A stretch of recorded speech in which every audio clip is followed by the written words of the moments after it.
Assalamualaikum warahmatullahi wabarakatuh. Bismillah, alhamdulillah wa syukuri nikmatillah. La haula wa la quwata illa billahil aliyul azim. Semua para nabi hanya sebagai contoh atau pemberi pencerahan ke umatnya di zamannya masing-masing.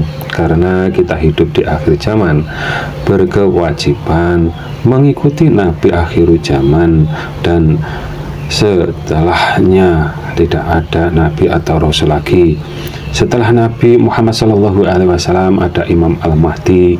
Bukan berarti sama dengan nabi atau rasul, cuma sebagai contoh atau umat yang masih dalam jamaahnya yang diimami nabi akhir zaman, dalam pengertian dalam ilmu syariat, mengikuti para ustadz atau ulama. Secara iman Islam juga mengikuti ulama, karena ilmu iman Islam itu yang paling vital atau yang paling penting dalam pengertian wajib digurukan langsung secara bertatap muka. Tidak boleh hanya katanya atau hanya sekedar membaca atau mempelajari buku-buku atau kitab saja.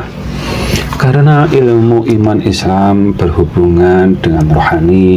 Memang semua ilmu yang datangnya dari guru atau secara manusia pasti berhubungan dengan mata, telinga, dan mungkin bagi yang buta bisa berhubungan dengan peraba atau dengan tulisan khusus, dan di respon otak atau hati manusia dan masuk ke dalam wilayahnya rohani bila itu ilmu iman Islam. Karena ilmu iman Islam memang wilayahnya rohani. Bila hanya dipahami dengan hati pikiran, yang ada musyrik hati atau di dalam kekafiran dirinya sendiri. Karena yang dapat dipahami hati pikiran hanya sebatas makhluk saja, tidak lebih.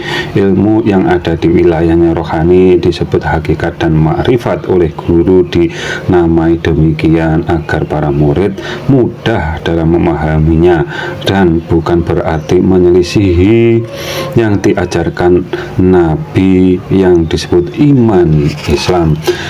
Itu semua hanya tata bahasa agar murid mudah memahami dengan tepat dan akurat dan atau benar. Intinya yang disebut Islam itu soal iman kepada zatnya Tuhan yang telah menciptakan semua dalil.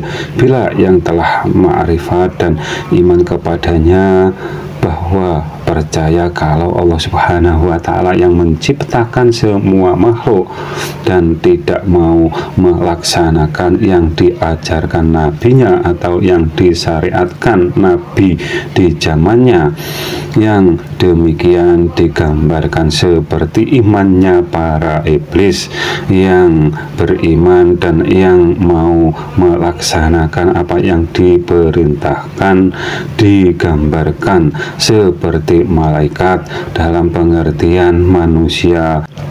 Ada dua sifat tersebut. Ada juga yang tidak percaya dengan seruan ayat Al-Quran, akan tetapi mereka merasa yang paling benar iman Islamnya.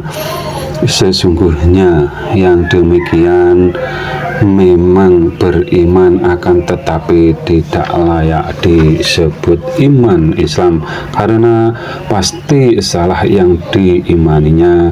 Karena seruan ayat itu sebagai tolak ukur benar salahnya iman.